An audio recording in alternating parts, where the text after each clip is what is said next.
I am sitting beside a celebrity. Hey, also don't pay. Attending cele. Go.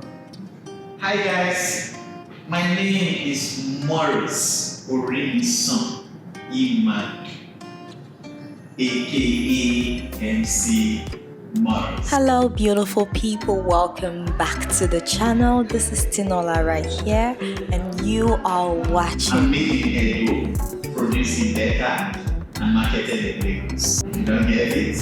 Forget about it. The three things that best describe me: I'm funny, I'm God-fearing.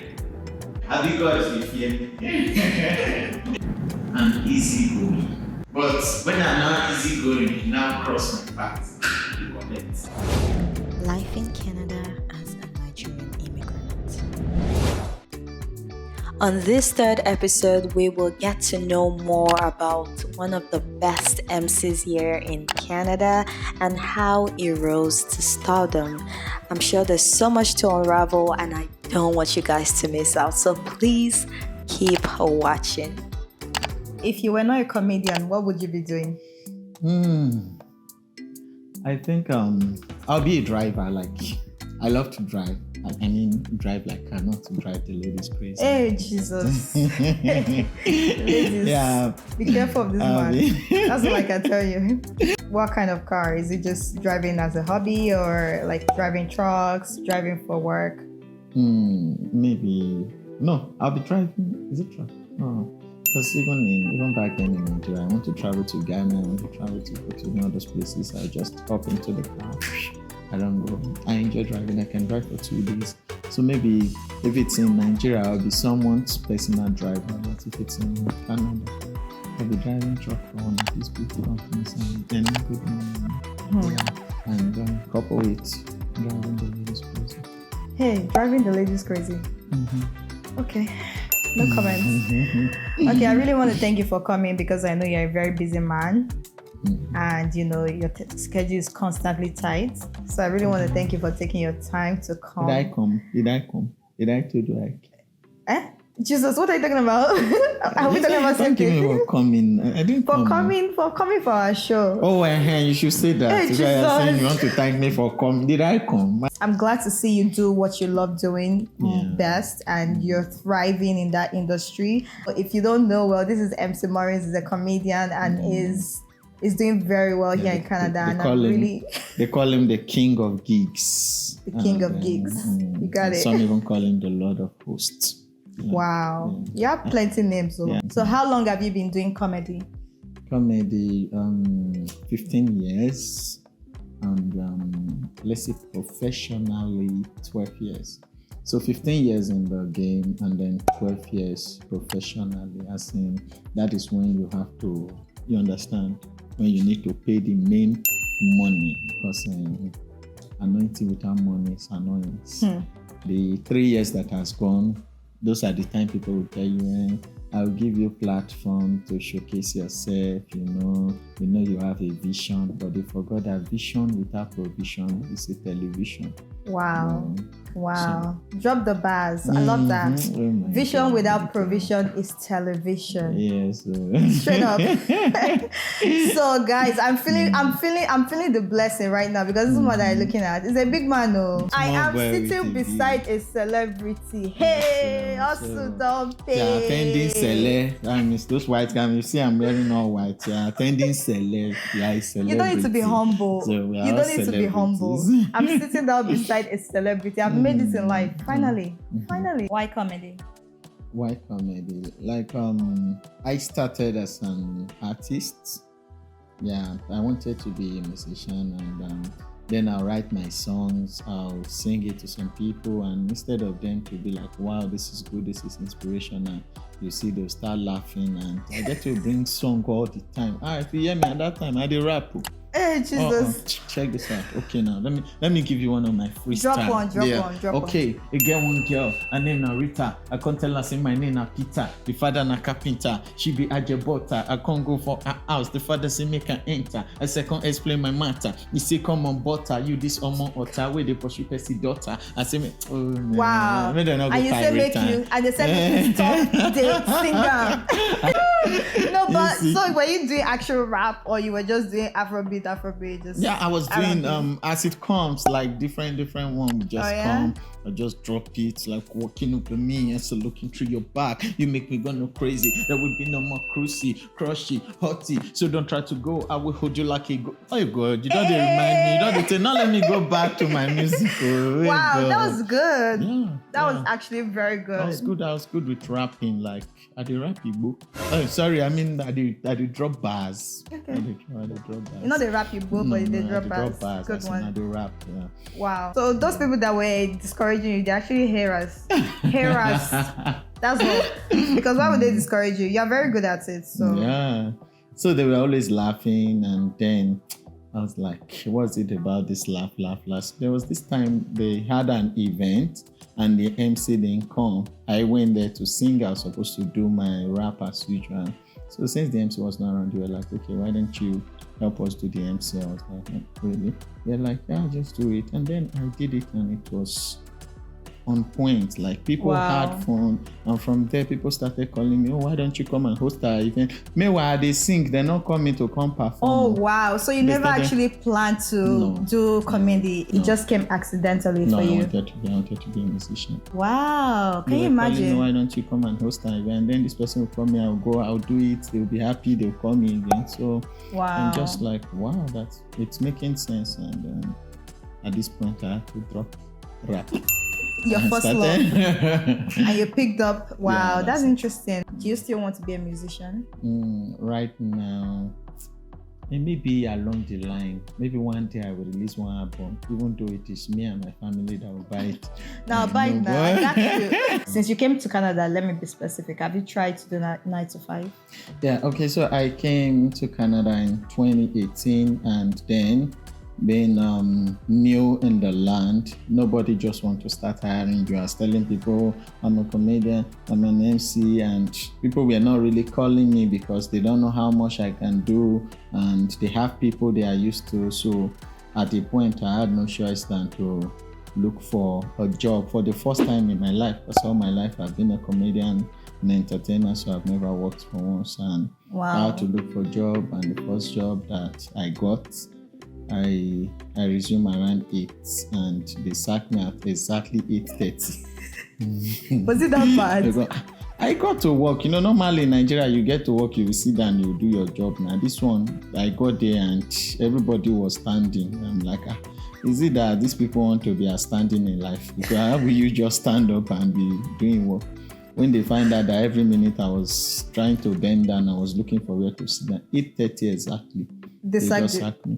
Wow. $15 per hour. They paid me on the go $7.50. That was brutal though. Was it factory? Yeah, it was factory. Oh wow. It was factory. So that director's cut, and the job is difficult then. Right there. I was just receiving dough. I was placing it somewhere. When I was going home, I was even walking like this because my back not straight again. So ever since then, I've become even that road where the factory is now, I don't even pass that side again. Because each time I pass there, PTSD. If the universe was a woman, what would she say to you today? They go tell me say, and they try, say I take care of them. Men like us with scars, so they take care of them. In the university here, this place, this place is not good. Stand up. What you believe in, even if it's not popular. Hey. The reality is, it's almost the same thing with what I said. The universe will say, I will try, and they say, stand up for what you believe, and continue to try. Really try. High five. It's not easy for a lot of Nigerians to just come here, especially when it comes to creative people, to just set up being an artist and just go with that and not do 9 to 5 and still be able to sustain themselves financially. Yeah. Do you find that hard to balance even as of now? Yeah, it was difficult, but the good thing about Canada is that you will always get support. Like you always get support, maybe the little government support and all that, you always get it. So with that, you can take a little time to stand your ground, and while you start running, compared to Nigeria, where we say there's someone for himself. So it was a little bit easier for me because even though I was not working, somebody was working for me, and they call it Ontario works. So while I was not working, Ontario was working for me, and then I was able to like make my connections, and little by little, because I'm good at what I do, I just needed that platform to perform, and I'm sure that everybody will confirm. A matter of time, I started getting gigs, and little by little, here we are today as the king of gigs. As the king of gigs, wow, that's good. That's a very wonderful story right there. And since you've been in Canada, what has been your worst experience? A bad experience, which I still get once in a while. The worst experience is the kind that everybody sees you. And it happens more when I just came, though I still get one now, but it's not like before again. Like people see you on the road and then they must ask you, are you from Nigeria? And then the next person, when did you come? You say, I came especially the Yorubas, let me speak to the way they say it. Show more Nigerian. You say, hey, Musono, what you wear? Igba wo lode? You say, 2018 lode. So to love for yarin. What's hearing? What's hearing? Like what's hearing? If you know, you know. If you know, you know. Those that came with PRO will not understand. Or those that came through back door, they will understand what you're hearing. Yeah. So most times people say, shut it up, yarin. Shut it up. Anti PRO will be on your parents, your head. Because no, ni gbogbo wa, you see. But thank God. Like people legit tell you that when they see you in the bus or anywhere. Time. Like nobody believes you came in with PRO. Wow. And you know when you just come that time now, people can easily tell from the way you are dressed. Refugee. What's your best experience so far living here as a Nigerian in Canada? Oh, my best experience is always in March. When we get tax return, hey, that money is sweet to chop. Tax return? Yeah. You've never passed this thing. They've never told you to pay back. Like they don't give me that thing before. It's only, I tell people it's only Canada you will sleep happy and then you wake up with a cry. Like that was it was last year. I just wake up, go check neighbors, bam. Email from CRO and the fear of CRO. Honestly, I used to be so scared when I see those emails. Hey. As I say, those mails. They say they owe 4,500. Money I don't short tipe. Money don't pass. They can't bring her from 2019. Can't bring her from 2021. Are you kidding? Because you're making a lot of money. If you make a lot of money, you pay the government back. I'm telling you. You know how it is now. But the sweet part now, anytime when you fight for your tax. Now this year I never fight for my tax because as I call people they fight us. Now they ask them whether I'll get return. That's how, but they never file and say no, you will confirm that I'll get return before you can file them. So before you pay them $50, make them file. I'm telling you. What do you think of the Nigerian community here in Canada or even the ones here in Toronto? Yeah, the Nigerian community, it's getting better, but there's still a lot more to do because if you see right now, almost the full country is controlled by Indians. Sorry to say. You see the Indians everywhere. Yeah. They came together as one family, and then today they are running Brampton.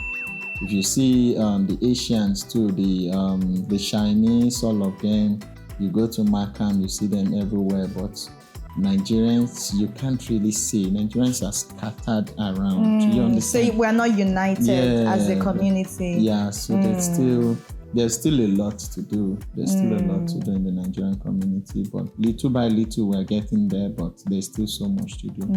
I agree. I think so too. I think we need to be more united. Yeah. We need to organize things more. We need to have like even meetings, associations that are very functional. What was your first impression when you came newly to Canada? How did you feel? Like, entering into Canada, was there any cultural shock? As newbies will feel, what was it for you? I didn't really feel any kind because I've been traveling. Like I've been getting events. Even while I was in Nigeria, I was doing events almost all around the world. I've been to the UK, been to South Africa, I've been to Dubai, I've been to America. So I already have an idea. I understand how it is.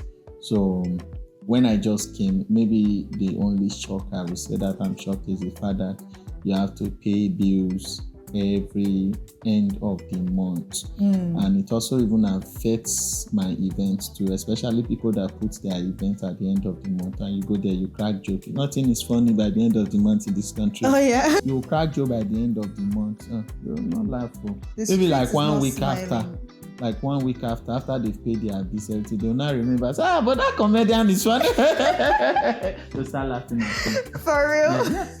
Meanwhile, the person that hire you would think that you didn't do well. Do well, yeah. Because everybody's thinking of their bills, you know. Like, it's not so, easy. End of the month, if I crack joke, it's not funny to you. It's not me that's not funny. It's your problem. It's your that's problem. big. Finally, also don't pay for you now because now you're a big man. You know, I know you've been traveling back and forth, all these countries you've been to, the experience you've had for 15 years now. It's a lot of experience in this industry. If you don't mind, can you tell us how you were able to get to this milestone? Like the secrets of the recipe. It falls back to determination. It falls back to believing in what you want to do, and it falls back to sticking to it, because I had a lot of challenges too when I just came. Entertainment was not really that strong when I just came, or better still, entertainers are not being well paid. So I came in as a comedian, and I was charging in thousands, and people are like, are you organizing the full party? Like, are you the caterer? Are you bringing everything? I said, no, I'm just coming in as a master of ceremony. And they're like, what exactly are you going to be saying? That I was even fair enough that they should pay me 1,000 to do, like, 1,000 to come and talk when there are people that are getting $150. So, wow, really? Yeah. So it took me a long time. 1 month, 2 months, 3 months, 4 months, 5 months, 6 months. Nobody was paying all the money I bring for Nigeria. I don't chop and finish. Wow. I was not working, even though Ontario was working. Ontario works. Yeah. So I still continue. I believed in it until one day, the first person that paid me, that was a doctor. He called me. I said, my charges is 1,000. He was like, are you kidding? Is that one of your jokes? I said, no, that's what it's like, no, it wouldn't work. And then he cut off the phone. After like 3 days, he called me again.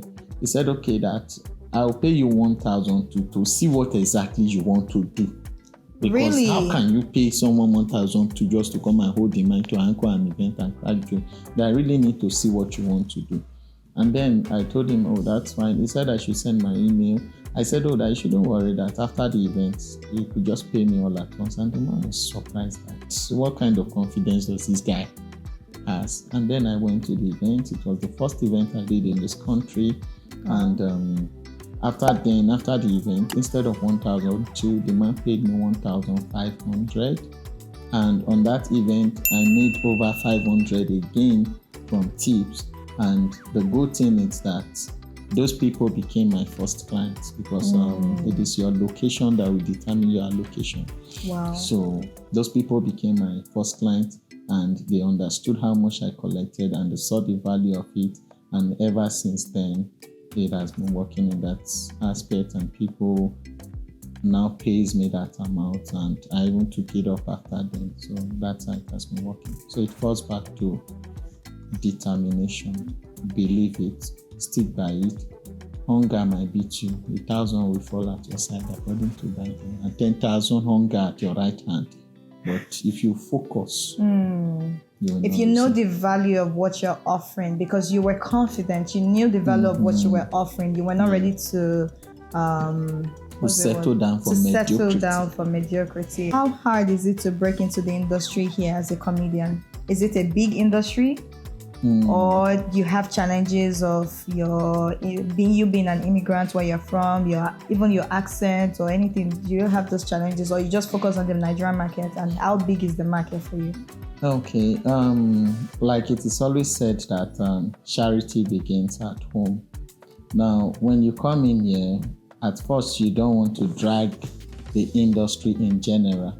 You first want to capture your locality. And when you are able to capture your locality, it is these same people that will now bring you out to other people. So first, I started with Nigeria. Just like, I'm a very religious person. Just like the Bible said that you shall be my witness, both in Bethlehem. So I started with Nigeria, and the Bible said that you will move to Jerusalem. So I moved a little to the Caribbean, and then the Bible said to the uttermost part of the earth. So now I'm also getting everybody, both Canadians, and then it's working now. I'm available for everybody, but I started from your local community of Nigerians. And right now, do you still mostly have Nigerian customers, like clients? I do. I can say 80%, 70% of my 70 to 80% of my gigs. People are doing 9 to 5 and combining it with their passion, right? Yeah. So, like, what advice do you have for people that are also trying to break free in the industry? Number one, believe in what you want to do. Number two, focus on it. And if possible, because most times doing your 9 to 5 and trying to do your creativity too, there's a very thin line between breakthrough and breakdown. Wow. This 9 to 5. I love the bars you're dropping. There's a difference between breakthrough and breakdown. Yeah. So this 9 to 5 has the possibility of breaking you down, meaning that you're tired, the stress is there, and then creativity, it's a mind game. And so if you try to balance both of them, it wouldn't work, because I am tired and I want to do a mind game. If I am not careful, I'll not be able to achieve it the way it's supposed to be. You get it? So if you don't get it, forget about it. So if you're looking at breaking through in the creative industry, you really need a lot of timing. Put more time to what you're doing. Manage your job so that you're not tired in your production. Because if you are tired in your production, you'll not be sure to retire. From the production or from your 9 to 5? You don't tire. You retire from everything. You retire now. You don't have to do anything again. Wow. Yeah. So it might take a longer process than for someone that does it full time. Yeah, that's but it's still doable. That's what you're trying to say. Yeah, and it's difficult, to be sincere, except we want to tell ourselves all is well when all is not well. It's difficult to manage both of them. But you live in a country like Canada where the only thing that is constant in the world, or generally they'll tell you the only thing that is constant in life is change, but not in Canada. In Canada, the only thing that is constant is bill. My girl, you will pay. So that's very true. Yeah, that's very, very true. In this country, the bills. Your bills keep coming every month. It's never. It's not easy to even save money. It's not. Yeah. So you now being in the creative industry, you have bills to pay, and the creativity is not paying yet. And now your job is here, you need to do it. So, and the job here, it's not a job that you just go and you come back and you're good. You're tired. You don't only serve, you serve with hard labor. So when you come back, you're tired, you are weak, and you want to be creative. And then you feel crazy. Yeah. Whatever takes more of your time. If your work takes more time than your creativity, you will progress more in your work than your creativity. It's true. That makes so much sense. So now, come on, 8 hours for your day. So what would we find you doing in a typical day, aside performing, of course? I write jokes a lot. I just sit down and just think anyhow. I just think stupidly, think anyhow. But that means you're always working? Yeah, I'm always working. You don't switch off? Switch off? No, I switch off. Because you really enjoy what you do, right? Yeah. It feels natural. I need you to write me a lyric so that we can hit the studio and sing something. Yo. So how can people reach you? Is it on Instagram? If they want to, check up on you, say hi, make friends with you, or have any business gigs for you, how can they reach you? Yeah, you can reach me through my bank. Oh. You can display they know they ask for your bank account. Did they ask for? They want to get to know you more. Oh, you want to? Not be money. No, everything not be money. How can they reach me? Well, not to open small GoFundMe account. People can You get reach money? me through If them. you want to reach him, you get money? Yeah. You get money? So, ladies and gentlemen, if you want to reach, there's difference between reach out and outreach. Preach on. If you want to reach out, you can use my email, mcmorrisberry@yahoo.com. mcmorrisberry@yahoo.com. That's if you want to reach out. But if you want outreach, then people you see, they just want me to. They know who. They don't get money, but they just want to hang out. They with just you. want to. Yeah, you want to. You don't have money. You want to share with the big boys. You want to share with you. You think it's easy. You think it's shit. You want to bam bam. So on the way you go share, just greet your pastor. There are 3 ways pastors answer prayers. If you are poor, you greet pastor good morning, sir. You say God bless you. If you are average level, you greet pastor good morning, sir. You say you are blessed. But if you are rich, you tell pastor good morning, sir. You say remain blessed. So if you want so if you are in the level of remain blessed, you can use my email to reach out. But if you are at the level of God bless you, you can follow me on Instagram at @IamMCMorris, and then at @IamMCMorris on Instagram, and then you will give me 2 years to accept your request. That's if you're on the level of may God bless you. Okay, God bless give me you. 2 years to accept your request ending to business call right now. Yeah, I tend you to remain Business blessed. level, Remain blessed. Thank you so much for coming. I hope you guys did enjoy this video. If you did, please don't forget to give it a thumbs up, subscribe down below on the channel, and don't forget to follow MC Morris online. Thank you so much once again, guys. If you have any questions, comments, you know what to do. Leave them down in the comment box below. And until the next time, I'll see ya. Bye. Peace out.